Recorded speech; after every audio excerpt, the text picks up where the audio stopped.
I'm Jason Whitlock. That's Marcellus Wiley. That dude. Yes, sir. All right, welcome to Speak for Yourself, the most fearless show in sports. Coming up, we'll tell you why the Cowboys may end up choosing Dak over Zeke. But we start today with the NBA playoffs. And let me break some news to James Harden. No one believes you're really hurt. Okay, no one is a bit strong. Most people don't believe you're really hurt. And the few that do don't really care. You look like a soccer star flopping around on the court in the first quarter after Draymond Green inadvertently slapped you across your face. You flop so often, you whine so often about officiating that no one really knew what to make of your bloodshot eyes last night during Game 2 of Rockets-Warriors. Here's what we do know. The Rockets are down 0-2 to a Warriors team that isn't playing all that well, and the Harden-led whining had no impact on the officiating. In fact, Harden's whines impacted the Warriors' energy, effort, and emotion far more than it did referee Scott Foster's whistle. The complacent Warriors played with a passion that had been missing. Steph Curry defended harder than I've ever seen him. Draymond Green defended, rebounded, and annoyed, like vintage Draymond Green. The gentrified crowd at Oracle Arena had moments of cheering that reminded me of the old Warriors fan base, the group unspoiled by 3 championships in 4 years. The Rockets' whining backfired. Scott Foster was unfazed. Houston wasn't. The Rockets blew the game in the first quarter. They turned the ball over 9 times in the first 12 minutes. They trailed by 9 points when the quarter ended. They never really recovered from that deficit. I blame James Harden. When you see yourself as a victim, you become one. Sure. I mean, I can barely see, but just try to go out there and do what I can to help my teammates. Are you concerned about it being a problem going forward? I don't know. It's pretty blurry right now, so hopefully it gets better day by day. Oh, stop it, James. All the eye rubbing, the squints, the blinking. I'm not buying it. Last year in the NBA Finals, Draymond Green slapped LeBron James across the face and legitimately injured LeBron's left eye. LeBron dropped 51 points and put on one of the greatest performances in playoff history. It took a J.R. Smith brain fart to ruin that LeBron performance. Put some Visine in it, buy some goggles, and stop all the theatrics, James. The Warriors are vulnerable. Steph and Clay aren't shooting like the Splash Brothers. The damn Clippers took 2 games from Golden State at Oracle. Yep. No one wants to hear any excuses about officiating or injuries. The Warriors beat Houston with 5 players on a night when they made 6 fewer three-pointers than the Rockets. Harden is hunting sympathy more than championships. That's hurting the Rockets more than officiating or either one of James Harden's eyes. All right, joining the desk now is Fox Sports NBA analyst Jim Jackson. Iceberg. NBA champion. Oh, I forgot the iceberg. Come on, man. NBA champion Kendrick Perkins. Yes, sir. All right, Marcellus, we'll start with you. Has Harden's mindset injured the Rockets this series, or hurt the Rockets this series? I'm sorry. Oh, you still talking, huh? You lost me after you said this dude wasn't hurt. You said he wasn't really hurt? Come on, he's a soccer man. He flops around. He wasn't hurt. What? He got cut in both eyes. They were bleeding. His eyes were bleeding. You get some debris in your eye, you kind of disturbed. You got Draymond in both eyes, dog. You know what that feels like? The dude was obviously hurt. And you trying to... Scored 29 points after he was banged up. It would have been 49 if he could see. It would have killed somebody. Look, the mindset, let's stay focused on the question. He did hurt this team in terms of mindset. It's weird when you get into these moments, there's a method to the madness. I've been injured before, and I'm going to tell y'all now, because I didn't tell y'all then, that I wanted to broadcast to the whole stadium, hey, I'm hurt. Just in case this don't go like I want it to go. I played with the greatest DN all time, Bruce Smith. This dude would go in there on first down and all of a sudden pull a hamstring or something. I mean, it's like he done, limping off the field. Second down goes, get out there, Wiley. Third down, he limped back on the field. Oh, I'm going to try and do something. He get a sack, next thing you know, he dancing. I'm like, what happened to that injury, bro? Right. There's a broadcasting going on that actually affected negatively this team. Austin Rivers was out there getting it without him. You saw P.J. Tucker getting it. Capella started the game fast.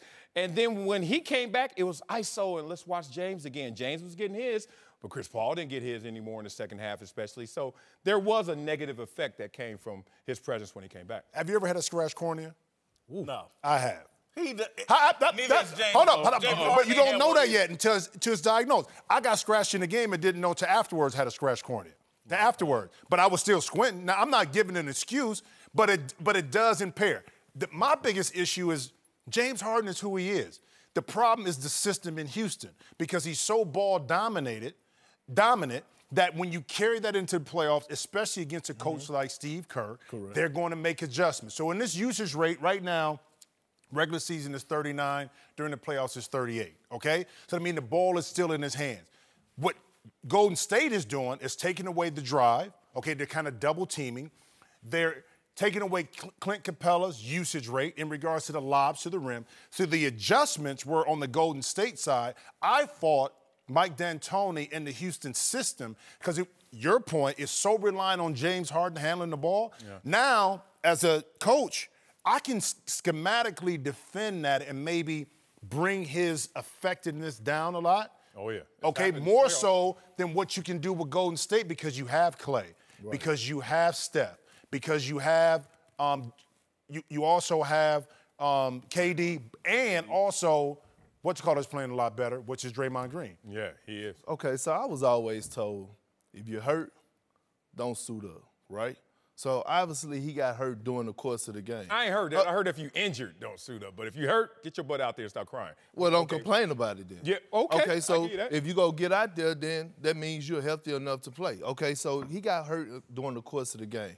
He came back, so obviously he was ready to play, right? So at the end of the day, it's no more excuses. So Steph dislocated his finger. He came back. He didn't complain. He defended at a high level. I never seen Steph defend the way he defended last night. Y'all saw him grabbing that finger every 5 seconds too, didn't you? Yeah, but when he missed a shot. Yeah. Every time he missed a shot on that finger. Every time he loses his hand on my finger.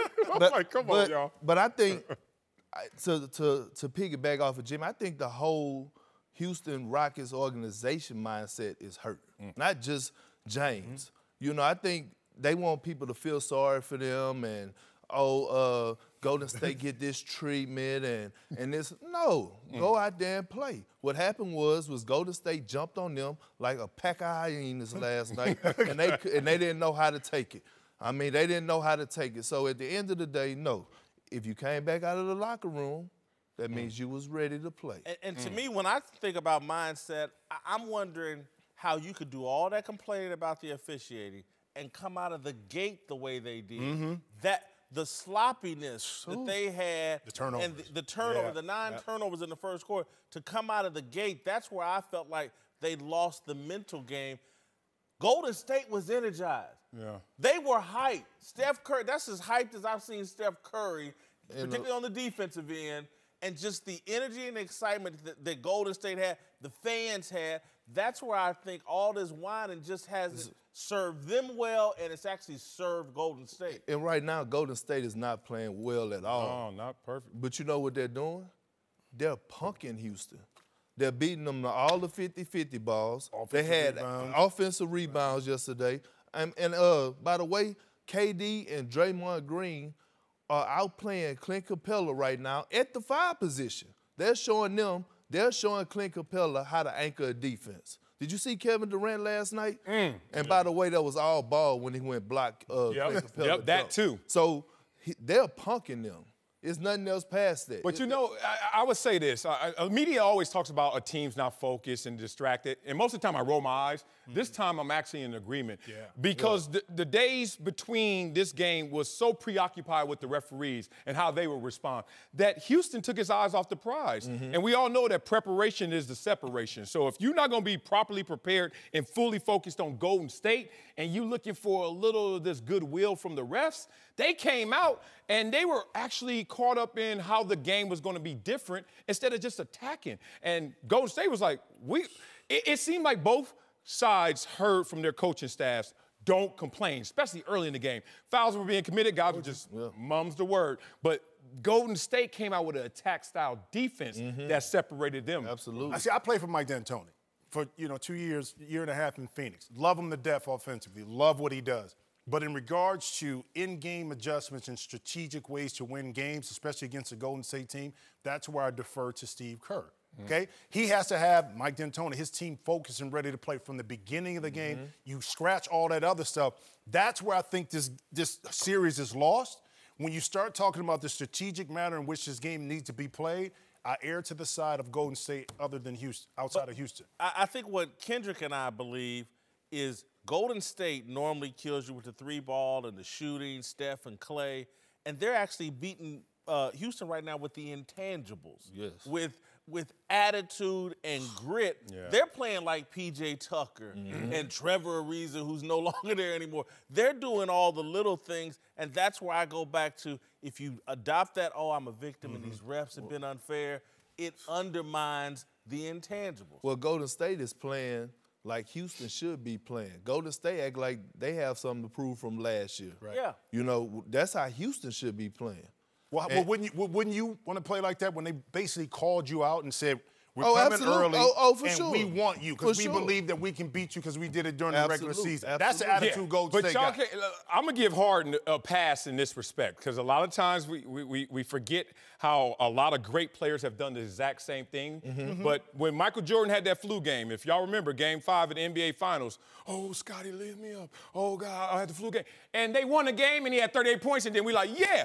But if Harden doesn't win the game, they lose by 6. So Harden is kind of setting it up the same way Jordan set it up, except Jordan won. So a lot of this is result-based, but let's not act like throughout the 48 minutes that a lot of guys don't put that same message of broadcasting, I'm really tired, I'm really hurt, I'm really going through it. Like you said, if you got a flu, Jordan, sit out. No, Jordan's going to play through it. But there's also some theatrics that occur during it. Any chance that the Rockets recover here? You see any win path? Well, I think they can win the game at home. I do. You know, I think they can win the series. Well, I didn't pick them to win the series, so I thought it'd be 6 or 7 games. Okay, depending on what happened, if they can split one in Golden State. But I don't think they can beat Golden State in the 7-game series. I agree. I thought they needed to win one of these 2 games, and it's going to be hard. I mean, because Golden State's going into Houston with the mindset to close this thing out, and we all know how lethal Kevin Durant is in Game 3s.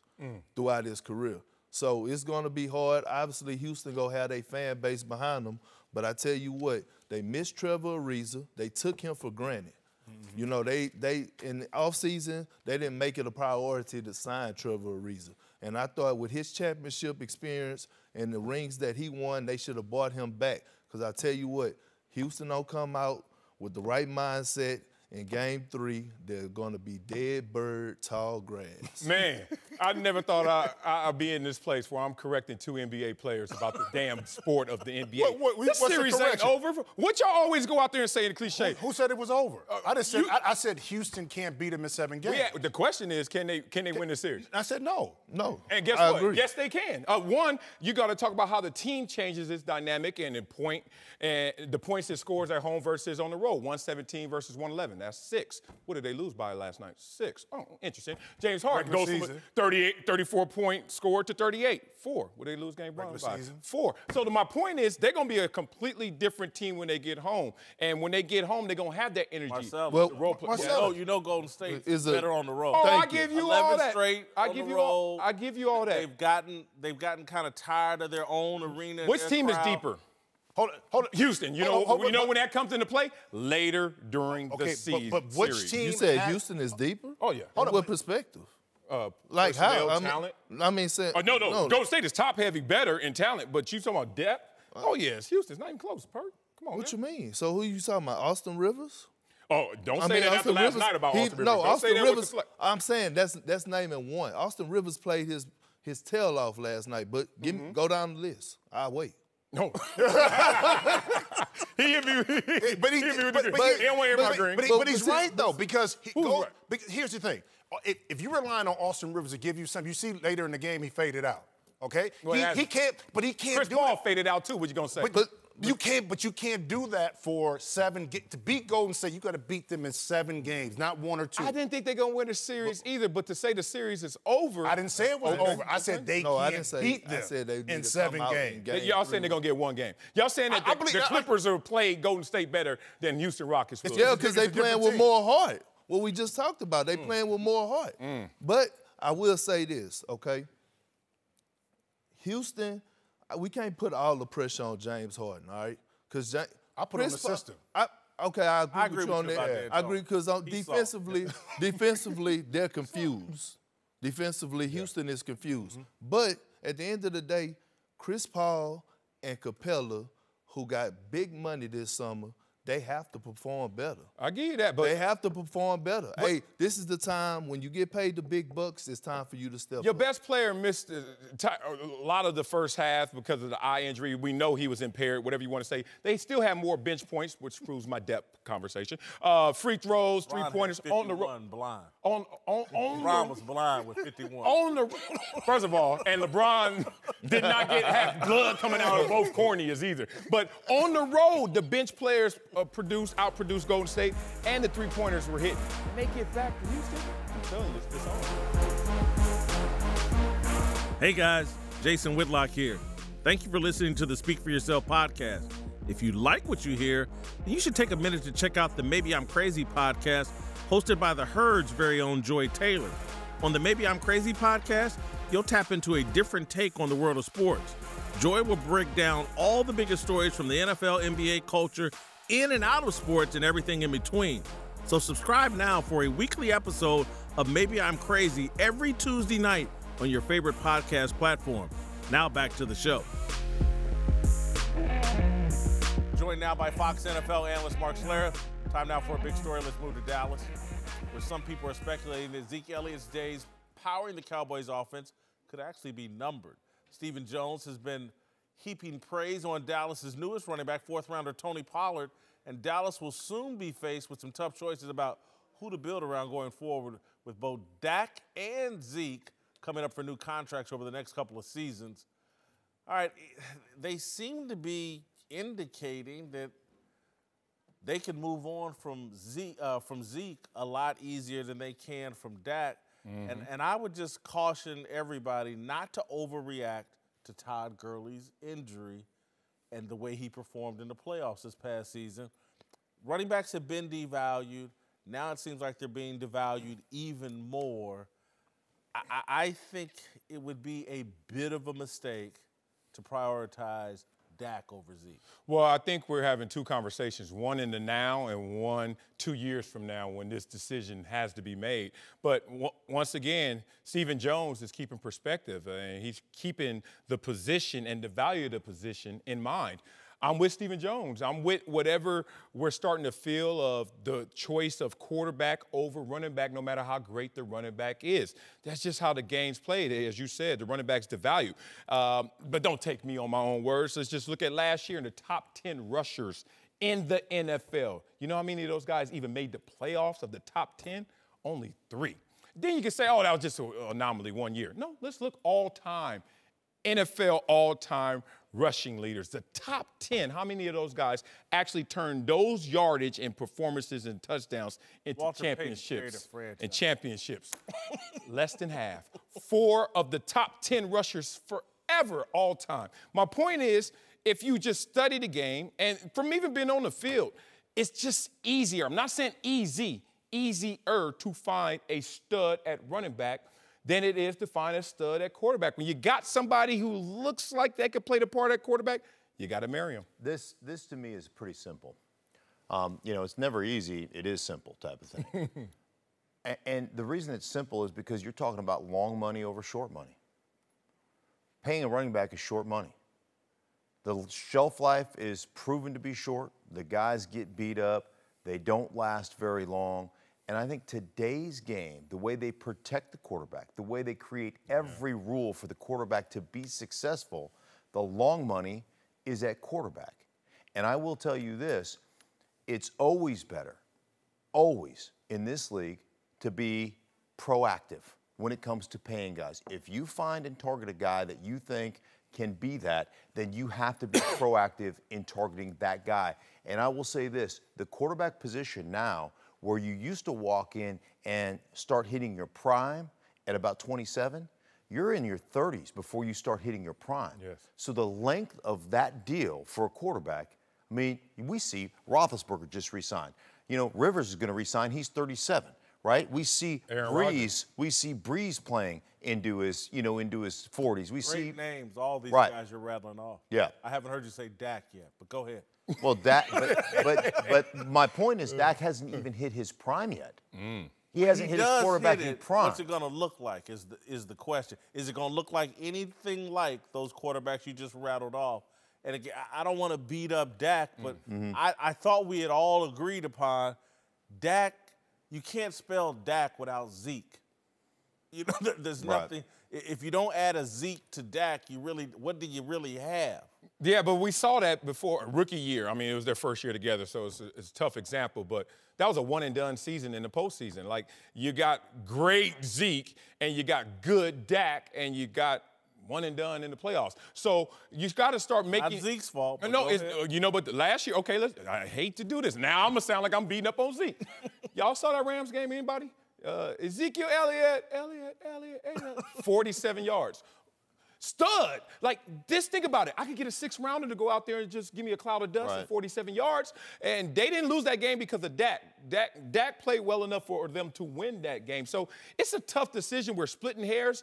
I would love them to be in a position where they can keep both of these young talents together. But if they have to make a choice, it's just by position. Dak was actually really good in that playoff game against Green Bay. He just went up against Aaron Rodgers, who happened to be one of the best that's ever played the game. And Aaron Rodgers made a play late in that game to the tight end on the sideline that was not of this world. That was an alien throw, right? I mean, and that's what ended up beating Dak. Otherwise, they go deeper into the playoffs. So I'm with you. Ezekiel Elliott right now is a better player. Yeah.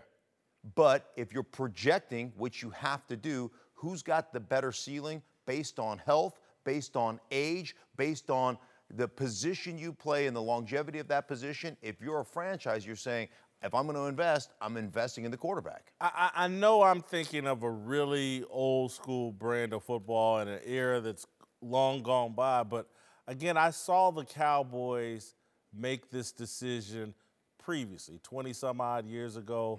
Oh, they could do it without Emmett. And Emmett sat down, and they couldn't do it without it because Troy Aikman, tremendous quarterback. Not Elway, not Marino.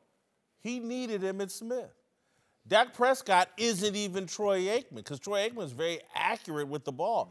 Dak's accuracy goes up and down. If he doesn't have that running back to flip the ball out of the backfield to, and they can sit there and draft Tony Pollard and call him Alvin Kamara if they want to, I got to see it before I believe it. Well, respect to that era, but things have changed, as you even made mention of. The protection of the quarterback's different, and even the running back, which now the long handoff is the short pass. And you can see New England and teams are doing this now where maybe we can go out there with just any running back, and as long as we have our passing game intact, then we have something there. So I just think the era changed, the rules changes. Everything has kind of made it a little better for the quarterback to go out there and succeed, and he will. Yeah, I think the bottom line is when you're playing this game, you have to be proactive in your decision making. And it's better to pay guys early than late, and it's better to release guys early than late. Like, we've seen it with New England all the time, right? They'll just release a dude. 2 years left, they'll trade him, they'll release him, whatever, and you're like, man, that guy's a really good player. And ultimately, they make the decision early and they move on, and it probably is the best way to do it, especially when you're talking quarterback. And there's one layer we didn't talk about, the professionalism. And look, if you're around the Cowboys facility every day, Dak wins the Ambassador Award over Zeke. Obviously, he has issues before. And look, funny or not, on social media, there's pictures of Zeke in offseason every single year. Recently, we saw Having a good time. He's living. He's living. That boy out there eating. Hey, and look, he may weigh the same, but, you know, body fat composition may be a little different. We'll just see. Whitlock and Wiley, it's time for that Dudes. Marcellus, what you got? The biggest front court ever. You and I, Whitlock. Let's go get it. Number 3. No. Backcourt. We can't move like that. Celtics center Al Horford block party. It's time. Oh, good Lord. Game 1 between the Celtics and Bucks. Giannis drive, but it's blocked by Al Horford. Not once, twice. Almost turns that shoe, that ankle. Zion looking at that. But Giannis recovers. And then Horford said, okay, well, let me get on this trampoline then for the second attempt. And watch him get up there and block him again. Damn, Giannis, I thought you was a freak. What is Al Horford then if he got you up there? One more look, gets the palm of the ball, to deny the Greek freak. All that in the twisted ankle, too? Ooh, Dad Tito's over there pumped, former Milwaukee Buck. He's loving it. Hey, Al Horford, third that dude of the week. Now let's go. That. Tito's is dead. You remember that? Tito! 76ers center Joel Embiid. 2 eyes in Embiid. Yes, there are. Late fourth, Sixers up 4. Pascal Siakam sees Embiid. With the ball goes to the double team. Embiid surrounded by Siakam and Marcus Gasol. Can't see. 4.5 seconds left. Uh-oh. What you gonna do? Raptors have Embiid trapped. Oh, so they think. But somehow, some way, he spots his 2 teammates on the other side of the court. Hey, I'm open, homie. Over here. Give me the rock. Jimmy Butler says, thank you. Let me drain this 3. Swishy. Leather meets net. And Embiid's our number 2, that dude of the week. Now let's get to our number 1. This is sick. Nuggets guard Gary Harris. Gary is scary, that's what they say. Nikola Jokic sets the screen at the top of the key. And Jokic then gets the ball, and Portland defenders have their eyes on him, as they should, because he's a baller. Oh, but Gary Harris does this and cuts baseline, base drop, and then hits him with the unbelievable first layup. Now, let's see this up in the air. Woo, McCollum, he actually gets his hand on the ball, gets a piece of the rock. Harris hangs in midair. God. Damn, completely under the basket in the chair. And Mason Plumlee like, I got an easy dunk if you just pass it. And he got his D-Bull voice. These my stats, punk. Going up there with that. Making it look easy reverse layup. That's insane. Look at the English on that ball. Plumlee, you can't tip that in. That's all my man, Gary Harris Jr., our number 1 dat dude of the week. He earned that. That's one of the best shots I've ever seen. All right, thank you, Marcellus. You got that. Now we'd like to welcome in filmmaker Gotham Chopra, the director of the hit docuseries Tom vs. Time.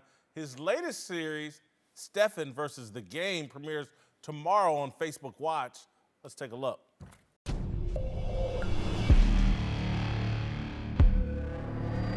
I don't do the most, but I do a lot.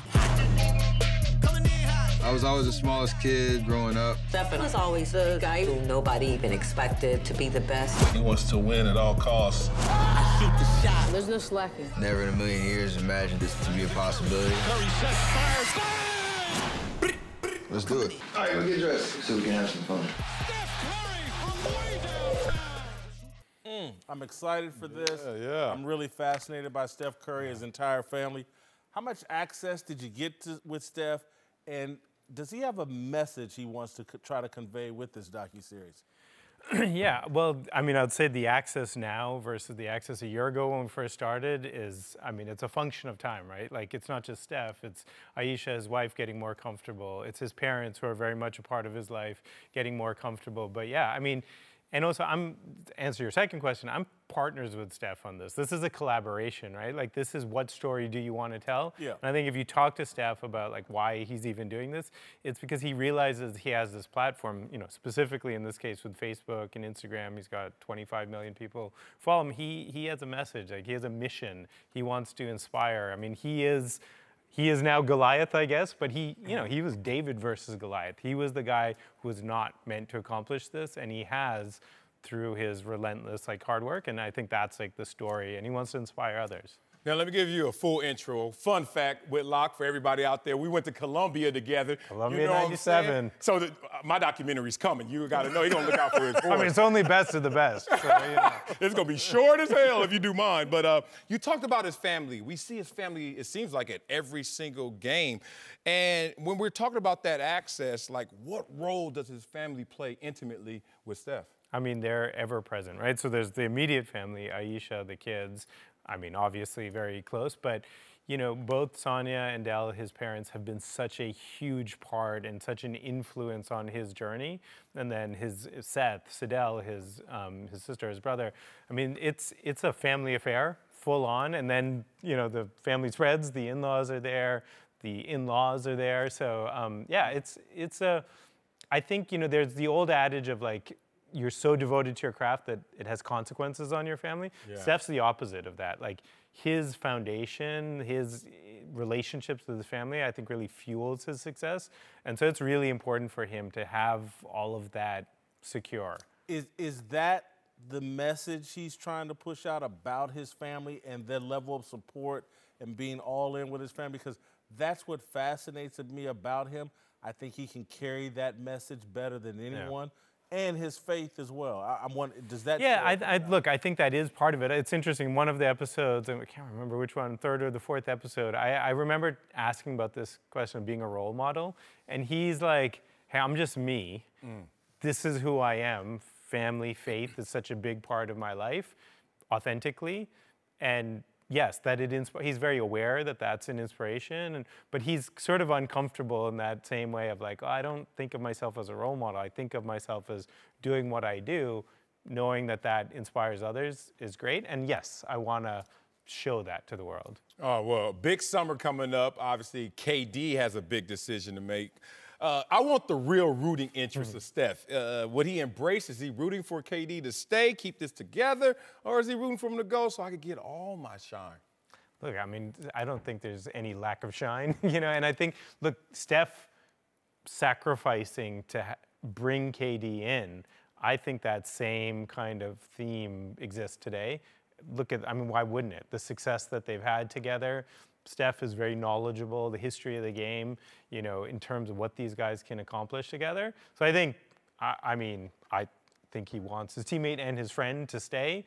I think he's also respectful of his teammate and his friend. So it doesn't annoy him? Like, it used to be only Steph at the free throw line, MVP, but now KD gets up there, MVP. It never. No, I think that's a source of motivation. He's competitive. Like, yeah, I mean, even on his own team, like, is he the guy? Whose team is this? Right. You know, all of that. But I think, like, ultimately, winning matters most, you know, and like it's not like he's had to take a discount. The team recognizes his value, and so I think like success. But I also think there's an awareness, and not just KD with free agency, but it's the NBA, it's the cap. It's like you can only fit so many of these pieces together after so long, and so what's happening right now, the potential for a third straight title or fourth in 5 years.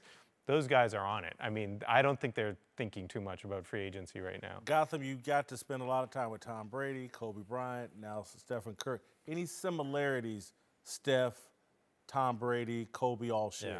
I mean, relentless devotion to craft. And yeah, that chip on the shoulder, like always finding something to motivate yourself. I mean, Tom is probably the best example. It's like, I don't think many people doubt him anymore, greatest of all time.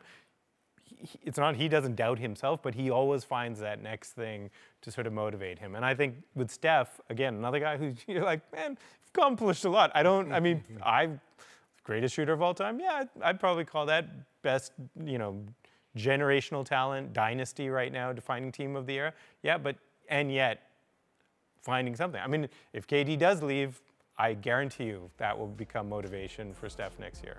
Gotham, I've got how you can do the Marcellus documentary, Marcellus versus hair loss. What? This is by choice, my brother. I'm gonna be sure. I'm trying to grow it, right? Whitlock and Wiley, Jim Jackson is back with us. Right, baby. Time to get antisocial. Bust the button. He about to bust the button. Let it go. You need a smaller shirt, don't you? Yeah. You don't look swole today, I'm looking swole today? No, 2X. I'm losing weight. I need an extra large. There you go. My dog. Yes, What's sir. popping out on them Twitter streets? Yeah, we're going to start with the new look Browns, who've made a lot of big moves this offseason, including their blockbuster trade for OBJ. Apparently, Cleveland loves the LSU guys because they picked up DB Greedy Williams in the draft, and Greedy didn't waste any time claiming that the Browns were going into the Super Bowl. Ravens safety Tony Jefferson responded to the comment with this Mean Girls gift saying, wait, there are rookies who never played or even practiced in the NFL, yet predicting they're winning the Super Bowl this year? Do you think the Browns are feeling themselves too much?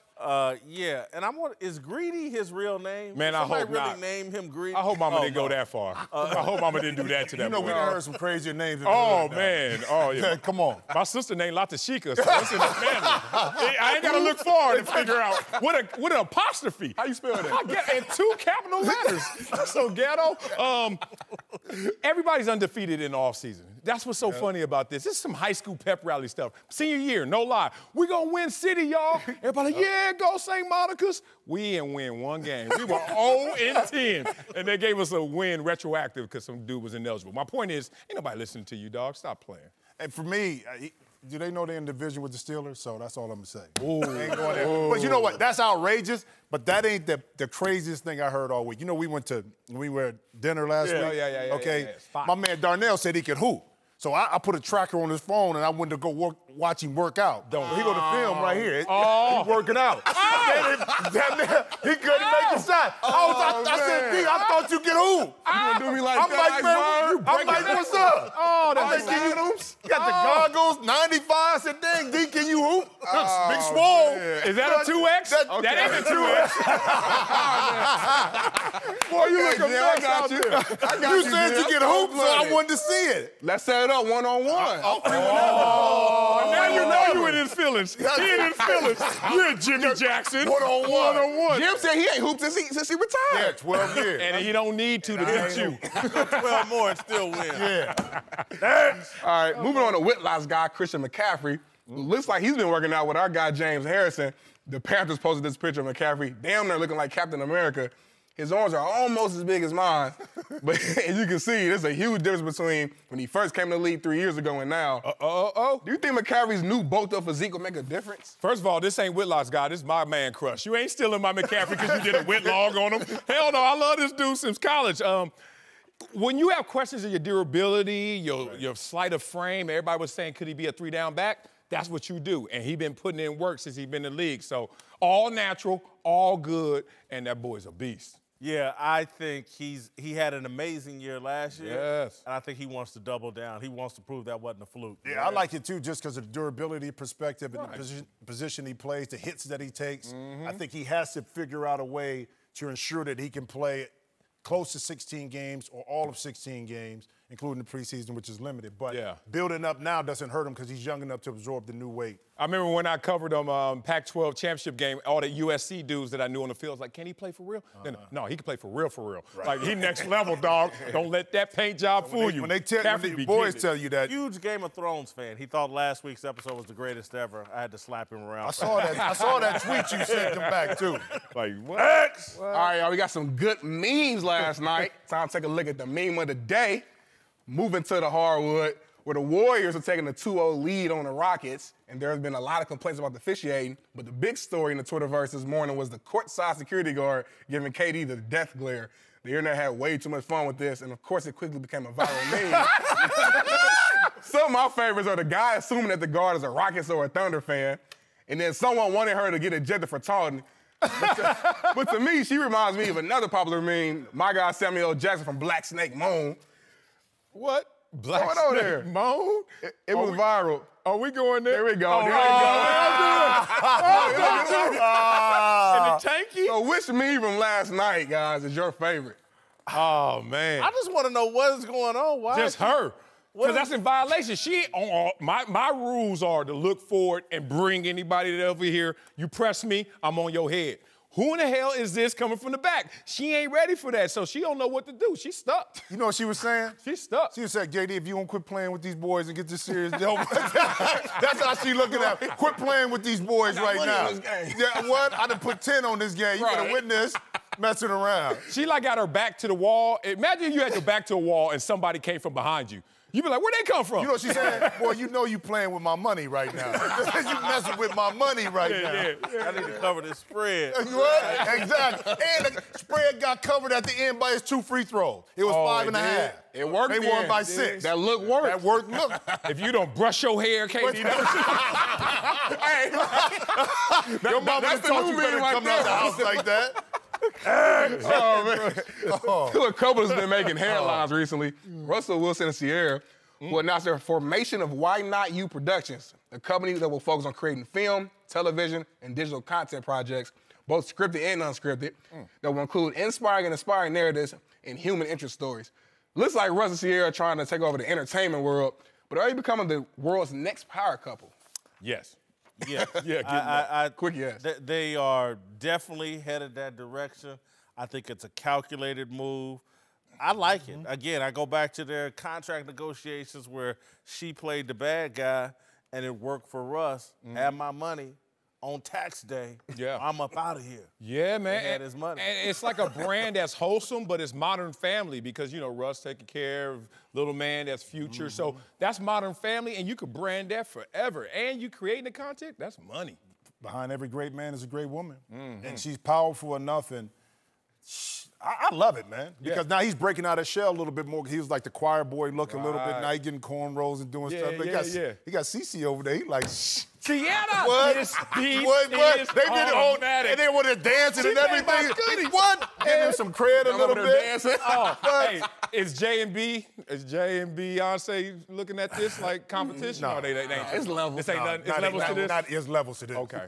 I think this They're in the D League right now. No, I think they're in the same lane as D. Wade and Gabrielle Union. That's another couple I'm a big supporter of. This is the football version of that. Okay. All right, time for Darnell's question of the day. Take it away. All right, guys, so Vince Carter announced that he's returning for his 22nd year in the NBA, and Gilbert Arenas didn't agree with it, responding to the post saying, I respect your love, but there's young players trying to live the dream you did, and every year you play, that's one player getting cut from his dream because they will take your name over them. A lot of people online, including myself, saw this as a sign of jealousy since Gilbert's career was cut so short. So I want to ask you guys, have you ever been jealous of someone's success? Absolutely. First year of football, I played with this guy named Stace Bozeman. Ended up being #1 in the country in football, #2 in basketball, like some Iverson level stuff. He chose basketball. My first year, he was on my team. Every day I prayed that he would get off my team so I could get my shine. Next year, he just skipped a level. He was like, I'm so good, I'm gonna skip a level. I was like, thank you, God, you heard me. Then I got my shine. Recently, DeMarcus Lawrence and Frank Clark got paid for 2 years of service of 25, 23 sacks. I remember my first 2 years. I ain't get $100 million. I know my birth certificate did me wrong, but damn it, I did the same numbers. So yeah, I look at cats. I don't get jealous while I'm going to hate on you, but I get mad that I ain't got all that. I want some. I'm going to tell you, LeBron James. Because in high school, I was like the man-child, kind of the guy. LeBron James came along. I was like, who was this young kid? They was like, no, he the next. He going to be the best. I said, man, whatever, man. Went to go see him play. I said, yeah. Yeah. And then watched his career blossom. I'm like, not jealous in a way like, man, I wish he said. Yeah, but more envious, like, dang, if I was only a couple inches taller, yes, something happened. A little younger. Younger, he's more athletic. Yes. But that right there, I was like, that kind of took a little shine off my high school career. Where were you in your career when LeBron came out? I was right at the tail end. So when he came in 02, 03, I was right on the back end. Yeah, you was with the Lakers on the bench. You good? No. Actually, right before that, I was with Phoenix and Houston. So I got a chance to get up into him a little bit. You still had a but little. Then when I was on the bench, I was like, you. I was like, man. Hold up. And then, hold up. Here go the ultimate disrespect. We playing the game, and I'm playing. LeBron's like, no, I got JJ. I was like, you figure you gonna take a break guarding me. Give me that baton, old man. That's how I feel, Jimmy. Man. What you got with? I'm gonna be very real and honest. Two guys I love, Tony Kornheiser and Booger McFarland. When I figured out when I was a junior in high school, like, damn, I ain't gonna get to be 6'3". I'm not playing in the NFL. My dream job was to call Monday Night Football. And Tony Kornheiser got to do it as a sports writer. And then I'm a huge Booger McFarland person. Booger, in a different way, reminds me of myself as a media person. He just got the Monday Night Football job. Jealous of both of them. Love them both, but jealous. Exactly. They got my kid. That's some good fuel for you. Whitlock and Wiley, Mark Schlereth is back with us. Let's move to San Francisco, where a new report claims there is friction building between the 49ers coach Kyle Shanahan and general manager John Lynch, with the two not on the same page about the direction of the franchise. After a disappointing first 2 seasons together, Shanahan reportedly wants his own personnel guy to run the draft and free agency. Though when asked about the report, the coach called it, quote, complete BS. Listen, Bleacher Report, I think, had this report. I think there's truth on both sides. I think at this time of the year, NFL draft, if there's not friction between the coach and the front office, there's a problem. And so there could be a problem and some friction. That doesn't mean they want a divorce. That means it's draft season, and they'll get over it. But why this report this year when the last 2 years we've seen them in their media availability after the draft? They've both been present. So why this year? Why this year when you go out there in the draft, you get Nick Bosa, you get 2 receivers, Deebo Samuel, a versatile Jalen Hurd. Like, I don't see where it comes from. Like, everyone's praising the 49ers for their draft this year and all the moves they made in this offseason. It's a little mind-boggling that this report comes right now when it seems like everything's in alignment. Yeah, well, having done several of their games last year, having been around both of those guys, known both those guys very well, part of having a great organization is there has to be some discourse. There has to be some disagreement. There has to be some argument. I was coached by one of the great offensive line coaches that ever has coached in Alex Gibbs. There were times when we went toe-to-toe, face-to-face, cussing each other out. But you know what? We both had the same goal and the same vision in mind. Sometimes we had different ways of getting there, right, but we had the same goal and vision in mind. Remember, these two guys worked a deal together, signed contracts that were identical to one another, that paid them both the same to go down the road for 6 years. And they both knew, by the way, going down this road, it wasn't a one-year fix, that it was such a mess that it was going to take several years. So they knew full well what they were getting into. They may disagree on some of the players. And remember, they had accolades last year for their draft, or 2 years ago. Reuben Foster is no longer there, right? Yeah. And Solomon Thomas has just not been, he's been a tweener. He hasn't really been an inside guy, and he hasn't been able to turn a corner from the outside as a defensive end. So they've had some issues and some misses in the draft, and that will create a little bit of tension during this time of the season. I'm with you. This is healthy. Disagreement is healthy. Yeah, but the frustration we are hearing is probably an organization that's off schedule. Look, when your franchise quarterback goes out there and gets hurt, you throw the clipboard away basically that year. I mean, it's going to be very difficult for this team to go out there and live up to expectations when Jimmy G was hurt. So this year coming into the season, I'm not saying that they don't have disagreements, but for it to become report-worthy and kind of the loom over this franchise, I think it's excessive. I think someone in the room saw these guys have a knockdown drag-out over a second, third, or fourth-round pick. A coach loves a guy, scouting department doesn't. Somebody's going to win or lose the argument. Somebody's feelings are going to be hurt. And then somebody's seen that can misinterpret it or make more of it than what it really is. And again, in the moment, could Kyle Shanahan be like, F this guy?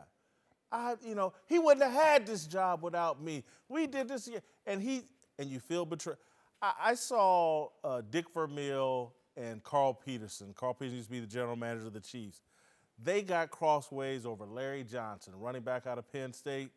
Carl Peterson wanted him for negotiating leverage against Priest Holmes. Dick Vermeil was like, man, we got a hell of an offense. I need this defensive player. Why are we taking Larry Johnson? Those two guys, nobody loves each other more than Carl Peterson and Dick Vermeil. They got a long history. But they went at it over this Larry Johnson deal. It happens. Yeah, but shouldn't there be a minimum threshold where we report it? Like, look, Marty Schottenheimer with A.J. Smith. Yeah. And then you win 14 games and still get fired? Report that, please. You know what I mean? But this team is not even in that place in expectations or results. So everything else, like you said, is just of norm. And if we're going to report that as not normal, give me a little more to it. All right, before we go, I'd like to say a word or two about Greg Popovich, who is negotiating a new 3-year contract extension to remain the coach of the San Antonio Spurs.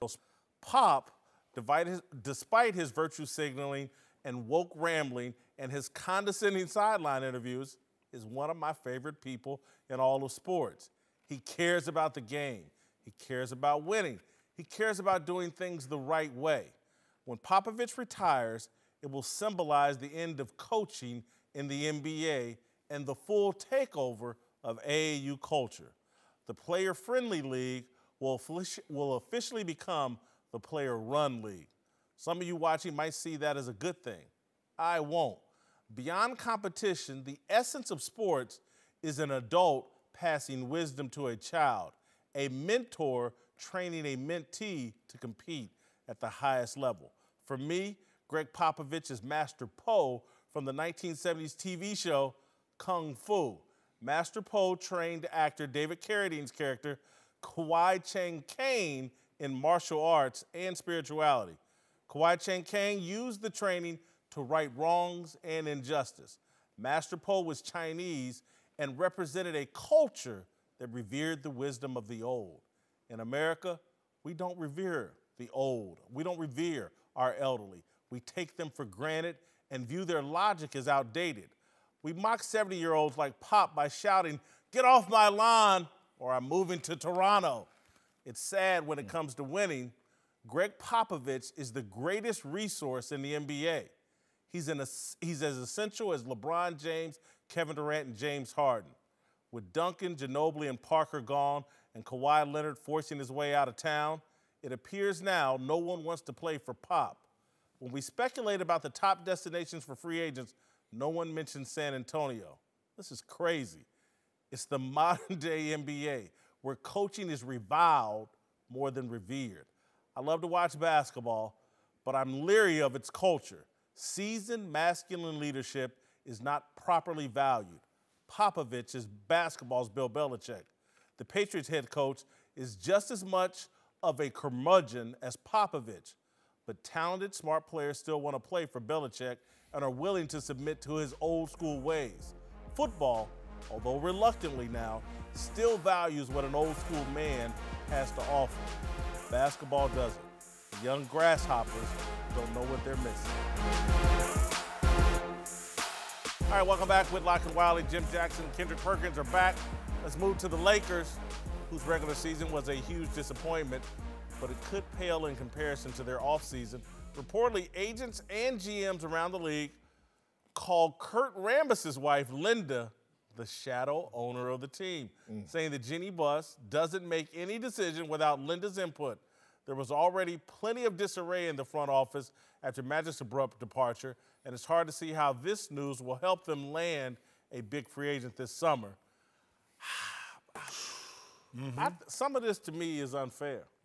Because if the names weren't Jeannie and Linda, and it was James and Larry, and they had a friendship, I don't know if we'd be seeing all these stories like, oh, these two don't know what the hell they doing, and how dare Linda Rambis be involved? She's been involved forever. Thank you. And that's what I trip off of, people acting brand new over some old news. Like, oh, it's a problem over there, dysfunction, and trying to exaggerate it when, like you said, this has been occurring. She's been the bite to Jeannie's bark for a long time as best friends and taking on more responsibility because obviously Magic Johnson leaves the organization without notice, and you just got more to do. But I'm not going to pile on the Lakers for this one. If they don't get free agents this year, it's not because of the structure right now. It's just because guys are looking at the roster, the personnel in the future, and making different projections. I think you're absolutely right, Jason, in regards because it's two females right here making decisions for the Lakers that now they look at it as like, oh, they can't be done. And yet and still, I think, don't judge it yet because there's still some things that have to be in place. One, you got to get the president. Second, you got to get the coach. And then you got to go through the offseason to see what kind of free agents you could get. So don't jump too soon or to a conclusion without letting this play out first. But all reports say that they're not going to get a president. Just Rob Pelinka is going to be that guy. But you got to figure – you still got to let things play out. Yeah. I think you got to be able to do that with this situation because what you don't want to do is rush to judgment and just grab somebody because everybody's saying – that you got to do it. If you do that in haste, it'll come back to bite you in the long term. Well, I think personally I agree with all you, right? I mean, just because it's females, everybody's making a big deal. But at the end of the day, I think also they could reach out and get advice from a guy like the name of Holt, the Spurs owner, right? Clay Bennett, Wick Grossback, just to learn the ins and outs on how to run an organization, you know, how to put people in place. And just be an owner. Just sit back and be an owner. Get somebody in there that, you know, is going to be able to create a great foundation. And I think it'll go from there. But, you know, it's obviously some things they need to clean up because a lot of this stuff shouldn't be coming out. You know, so it's too much talking going on. You know, that I will agree with. It's too much talking going on. There's a lot of gossip. It's supposed to be in-house. And so, but I will say this, Kendrick. I'm going to say this in defense of Jeannie Buss. She's like, I don't need to call no owner. My daddy was Jerry Buss. He did it better than anybody. And so I want to let it play out because even if they make a series of really awful decisions, I'm not going to attribute it to the fact that they're women. Because I look around NBA, the professional sports and Sacramento Kings, and men are making just body Divac and the Kings and the dysfunction I see. It's a cross professional sport. Because again, whether you're Jeannie Buss or Donald Sterling and the bad decisions that was tolerated for 30 years, James Dolan in New York that good decisions with the Rangers and the hockey, but bad decisions with basketball. We've seen Phil Jackson make bad decisions and lay a bunch of money on a lot of people. So anytime, to me, you become that type of millionaire and billionaire, you're going to have some delusion, and you're going to have some people in your camp that are advising you that, you know, you can question. Hold on. Let's also say this piling on. I'm going to play devil's advocate a little bit. This piling on kind of comes with the territory, like you said, because of who you are, because you have the Lakers. It's the Lakers' greatest brand in the sport. Then you're talking about it's a family-owned business that was handed down in nepotism, which I fully support. But are you qualified? And it's been, as soon as she took over, they have not made the playoffs since. This is the 6th year running and counting. So when I hear, because they're women, it's like, okay, but are you qualified? Which was always a conversation. And then you fire your brother, and then hasty emails come out about how you talked about firing your brother. Like, you know, like anything, Grandma said, you contributed to that beatdown too. And see, Marcel, that's why I agree with you, Ed, because that's why I said to reach out to Holt, Clay Bennett, Wick Grossbeck, some of the owners in the league, and see how they go about things and get advice from them. Yeah. You know what I mean? Because obviously, I mean, these are basketball women. They grew up around basketball. They've been around the game for a long time. They don't know everything. Men don't know everything. But it's okay to reach out and get advice from other organizations. How about reaching out to the San Antonio Spurs? How about reaching out? Owners That's talk. not the Lakers' way, though, man. I mean, by coaching hires, by upstairs personnel, family-owned means but you got to be a Perkins up there. I know, you know what I mean? But the Lakers' way, like you said, over the last 6 years, haven't been working. You're right. So sometimes you have to change it up. Think about this. Last year, with what was going on, or even 2 years ago, the splash of having Pelinka and Magic was just like, okay, that's it. We got it. The Lakers are going to move forward. Absolutely. Yeah. I think how Magic left also plays a role into how they view the next steps of Jeannie and Linda right now. But, you know, because of how he left, because of all that went on, because of the backstab, because of the emails and all that. So that contributes to that. And plus, at the end of the day, it's the Lakers. Everything is going to get scrutinized. Absolutely. I don't care what. If you get a free agent that doesn't match what you think it is, it's going to get scrutinized. If you don't do this, it's going to get scrutinized, which I would take because it's the Lakers, which is, to me, a lot easier to turn around the dysfunction than if you were in Memphis, if you were in New Orleans, if you were in some of these other markets or with other teams. I think the Lakers, if you do it right, you have a chance to recover a lot quicker than a lot of other teams in the NBA. Now, I played for Sarver in Phoenix. It went from being a destination place to bad decisions where now Phoenix is where it's at. So it does happen. But you know, a lot of people are living in the parallel universe of some of the decisions that they made and said, that's a bad decision. Kobe, 2 years, $50 million at that time.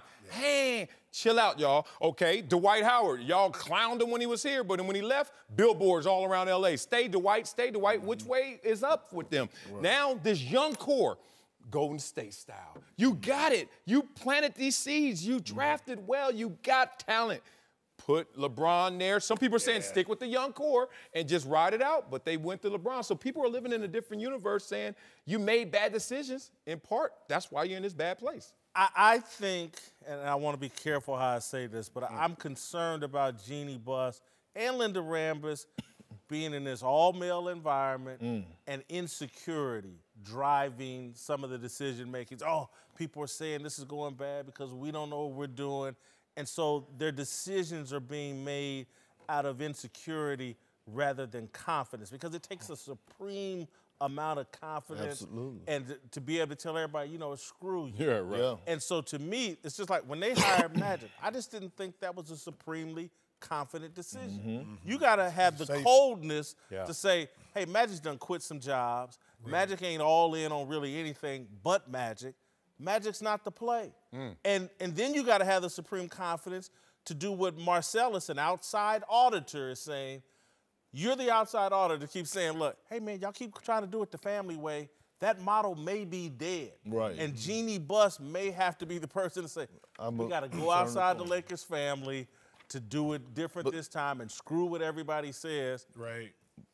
I hope they have that because kind of at the end of the day, they have a lot of basketball minds out there right now that will be perfect for this job. Yeah. You know?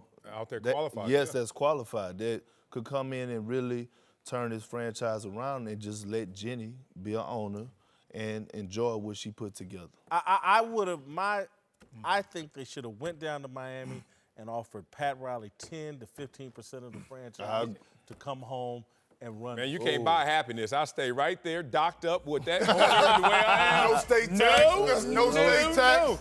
Man, no state tax. But you know what? Pat Riley wants to win. He wants to get another He ring. do want to win. He wants to get, before he calls it done, he wants another ring. Yeah. Uncle Jimmy's here. What are your thoughts on the show so far? What are your thoughts on the show so far, Uncle Jimmy? Hey, what I told you. Y'all very happy to have me here. We are? You know? Damn right you are. What you mean we are? One eye. All right, let's go ahead and get on to this. Let's get on to the big dummy of the day. Yeah. You know, my big dummy of the day go to the person who still think that it's a game when Uncle Jimmy tell you who's really driving these ratings. Evidently, you don't realize and you are in denial of who the real star of this show is. I'm glad he putting that all on you every day. Wait a minute, hold on. Let me see. David Allen Greer, let me just, That's the homie. Reached out to me from social media. You know, David Allen Greer from the show Living Color. You know, one of the greatest funny men alive. Yeah. Hey, what did he say? Hey, they did. Uncle Jimmy's the truth. Lil Wayne hollered at me. Said, yo, Slime, get me on the show. I put that work in there for that. Did he tell you? He told me. Well, he tweeted me. I did that. He tweeted me I to put that tell work you. in there. Last night, who hit me? Who hit me? Let's see. None other than the greatest R&B singer of all time. Wow. That's the big. legendary Johnny Gill. All time? All time. Right up there with Marvin Gaye, Luther Vandross, and Gerald Levert. All the great ones. No words, though. All emojis. Oh. All the great ones. That's still nice. That's big. That's big. Hey. I see you, Uncle Jimmy. Hey, somebody better go check that boy's cholesterol. Make sure he in good shape. I ain't trying to lose him either. All right, here's a highlight from our discussion earlier about James Harden. This dude. No one believes you're really hurt. Okay, no one is a bit strong. Most people don't believe you're really hurt. And the few that do don't really care. What? He got cut in both eyes. They were bleeding. His eyes were bleeding. You get some debris in your eye, you kind of disturbed. You got Draymond in both eyes, dog. You know what that feels like? All right, Uncle Jimmy. Hurt for real. I see you hurt your eye last night, too. Hey, what's your bro, take? Man, let me tell y'all something, man. When I watched this series, when did the series kick off? Sunday night. Yeah. Hey, man, it took me all the way back to the grade school days. Hey, man, remember in the grade school days? Remember back in grade school, you get ready to fight? Marcellus, you probably don't know nothing about this. You could ask your sister about it. Hey, man. You ain't right. Look at it. Remember back in the day, you get ready to fight, you put a stick on your shoulder, and you get ready to fight, and you say, if you knock that stick off my shoulder, that means you talking about my mama. You talking about my mama? That means we got to fight. Yeah. Yo, man, Golden State walked to center court, bam, knocked that stick off, and methodically started whooping that ass. They came back last night. Golden State put them hands on them again. All right? Yeah. So, bro, peep game. I'm going to tell y'all right now, I understand how James Harden feeling right now.